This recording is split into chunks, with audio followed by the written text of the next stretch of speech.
Então, eu me chamo Vivian, eu trabalho no banco, e o tema do meu trabalho é esse. O título é Não Me Deixe Só, uma visão winnicottiana sobre o amadurecimento e a capacidade de ficar só. Eu vou só contextualizar rapidinho, porque eu tenho uma proposta para fazer para nós, e isso é mais importante do que qualquer coisa que eu venha a passar no slide aqui. Então, assim, por que eu escolhi esse tema? Porque quando eu estava fazendo o estágio da massagem biodinâmica, eu estou terminando a formação em análise biodinâmica, se Deus quiser, esse ano, né, Ellen? E eu tive a oportunidade de atender uma mulher que estava saindo de um processo de depressão profunda com massagem biodinâmica. O atendimento era coadjuvante, ela tinha um psiquiatra e uma terapeuta de referência. Ela, graças a Deus, sabia pedir, sabia dar limite, muito bem, isso me ajudou bastante também. Em determinado momento, eu olhei para aquela demanda, para aquele corpo, para aquilo que se apresentava ali, e eu fiz uma leitura, né, baseada na teoria winnicottiana, que a gente tem bastante contato, principalmente na biodinâmica, e eu entendi que se tratava de uma demanda de uma fase primitiva do estágio, um estágio primitivo do desenvolvimento, desse estágio dessa dependência absoluta, que aquela pessoa precisava ser atendida na demanda dela e ter os limites dela respeitados. Era isso que ela precisava, parece que era isso que ela pedia, para que ela pudesse desenvolver, resgatar, ressignificar, reintegrar o senso de segurança para poder ficar sozinha. Porque me parecia que ela não conseguia ficar sozinha. Tinha uma angústia quando ela ficava sozinha. Ficar sozinha no sentido assim, de eu me afastar muito, ou de eu querer, sei lá, ir para os pés dela, tocar, não podia. Eu tinha que ficar ali na cabeça, no tronco, durante várias sessões. Então, para mim foi muito rico.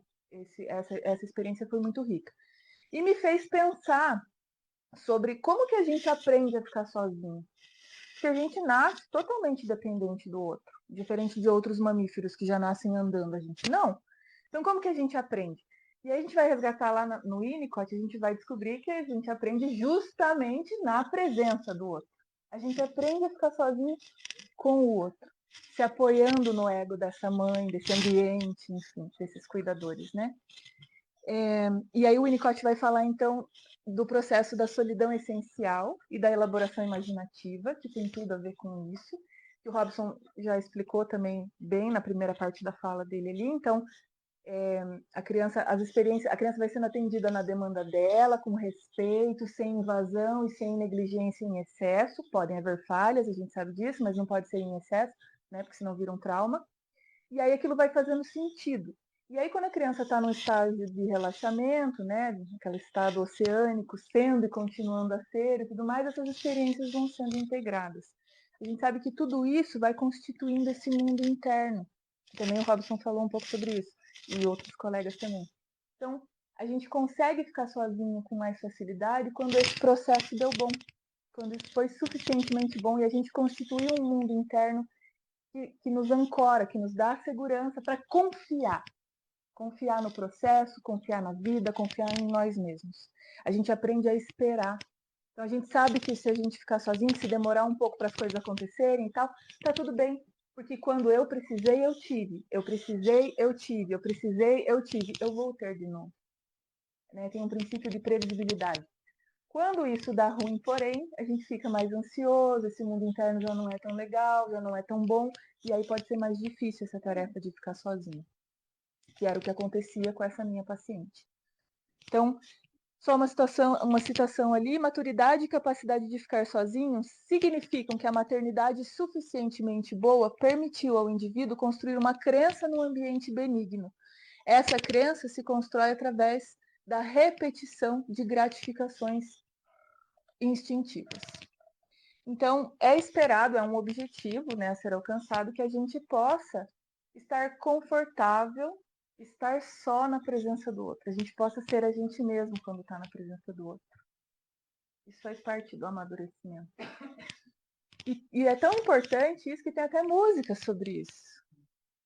E assim como o Robson, eu também trouxe música para a gente ouvir. Eu apertei, será que não foi? Posso agora? Agora. Então eu queria só convidar a gente para ouvir essa música. Se ela tocar, que é aquela hora que o pardal entra em ação.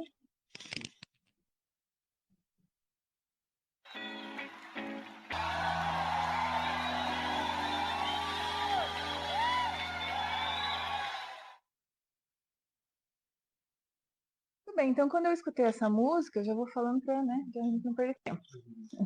Quando eu escutei essa música, eu me lembrei bastante, então, dessa paciente, desse processo todo, né? E da teoria do Winnicott. Me deu a sensação de que a Vanessa da Mata conhece o Winnicott, que ela musicou a teoria dele, inclusive. Então, quando eu escuto essa música, eu lembro justamente disso, desse processo de desenvolver esse senso de segurança, né? Principalmente nesse estágio primitivo aí do desenvolvimento, para poder ficar sozinho. E aí tem uma citação do Winnicott que fala assim: quando um adulto cuida de uma criança com presença, com coerência na sua verdade, provendo o que o Winnicott chama de estabilidade viva e humana, que significa não ser perfeito, mas ser suficientemente bom, isso basta para que o bebê se sinta seguro. Isso é o que será absorvido, copiado, internalizado, integrado pela criança. Isso é o que vai se tornar, então, os fantasmas da voz da canção da Vanessa da Mata, na minha opinião. Volta de novo, por favor. Volto. Não temos muito tempo. Você não me chama. Pô, depois do Bob sair, tem bastante tempo. Não tenho, amiga. Eu justamente não tenho, por causa dele. Não tenho. Então. Eu tô só me defendendo, só tô me defendendo. Só tô nervosa.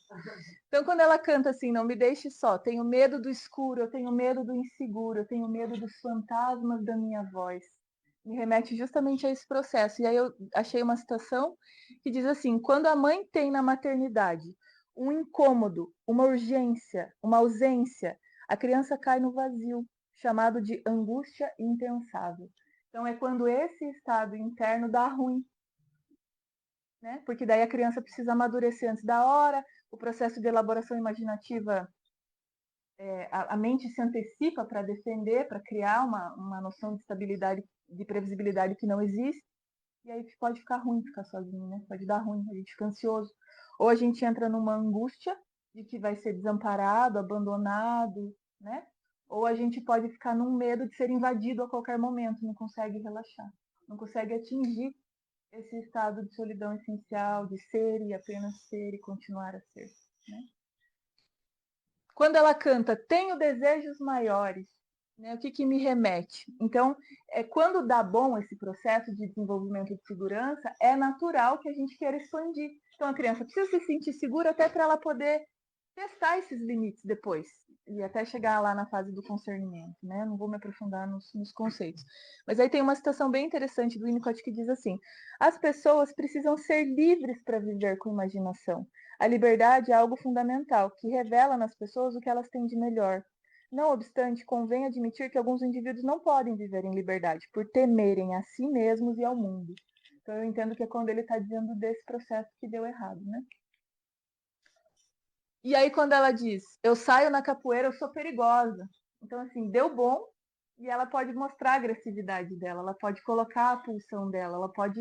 O outro vai resistir, vai sobreviver. Né? E depois eu vou voltar um pouquinho nisso, porque daí eu tenho uma outra leitura sobre isso.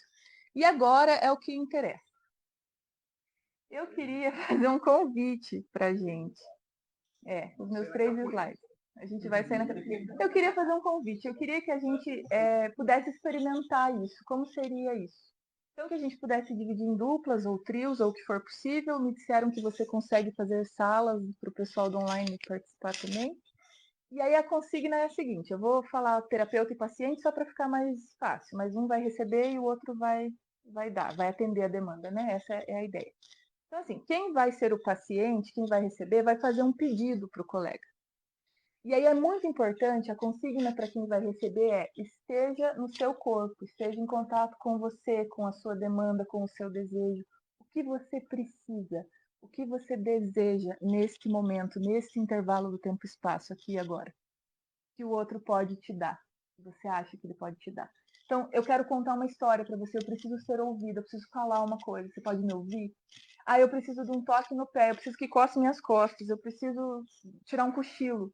Se alguém não quiser fazer dupla e quer ficar sozinho aqui no meio do grupo, bom também. A ideia é experimentar ficar só na presença do outro. E a gente investigar o que se passa quando a gente está na presença do outro. A gente consegue relaxar? Ou a gente fica no outro, tentando entender o que se passa nessa dinâmica? Essa é a ideia. Então, eu queria dar 10 minutos para cada. Se não for possível trocar, não foi possível. Mas a ideia era essa. Vocês topam? Aí, para finalizar. Tá todo mundo bem? Primeira pergunta. Sim? Então, para a gente fechar. Não passou. Ai. Então, quando a Vanessa da Mata canta lá, meu destino é raro, eu não preciso que seja caro. Eu lembro dessa citação do Winnicott, que ele fala assim: não há um lugar já pronto do qual partir ou ao qual chegar, sobre o processo do amadurecimento, né? A gente está falando. O da realidade objetivamente percebida, a espera de ser descoberta. Não tem esse lugar, não tem assim um ponto final. Tampouco há um caminho já determinado. A despeito dos limites e perigos dessas visualizações, o bebê é bem mais como a própria estrada, que vai se construindo sem perder os trechos anteriores. O indivíduo que amadurece vai constituindo si mesmo como um caminho. Quando ela canta, quero o gosto sincero do amor, eu lembro quando ele diz, amadurecer significa poder regredir, sempre que a vida exige descanso, em momentos de sobrecarga e tensão, ou para retomar pontos perdidos. Graças a Deus, né? Se deu ruim lá atrás, a gente pode voltar e retomar e recuperar isso que foi perdido. E quando ela canta, fique mais que eu gostei de ter você, não vou mais querer ninguém agora que sei quem me faz bem, eu fiquei fantasiando. Talvez a Vanessa tenha tido o privilégio de encontrar alguém que foi suficientemente bom a ponto dela poder ser ela mesma na presença dessa pessoa, a ponto dela poder encontrar um estado de solidão essencial na presença desse outro. Fiquei fantasiando sobre isso. E aí o Winnicott fala, os artistas, melhor do que ninguém, lembram-nos de que a luta travada entre nossos impulsos e nosso sentido de segurança, ambos vitais para nós, é uma luta eterna, que se desenrola em nosso interior por toda a nossa vida. E aí sobre o título, para fechar, quando ela canta Não me deixe só, o que eu escuto é assim, com o não entre parênteses, porque representa essa dualidade da solidão, que, como quem pede, na verdade, não me abandone, mas seja bom o suficiente para que eu possa estar só na tua presença. As minhas referências.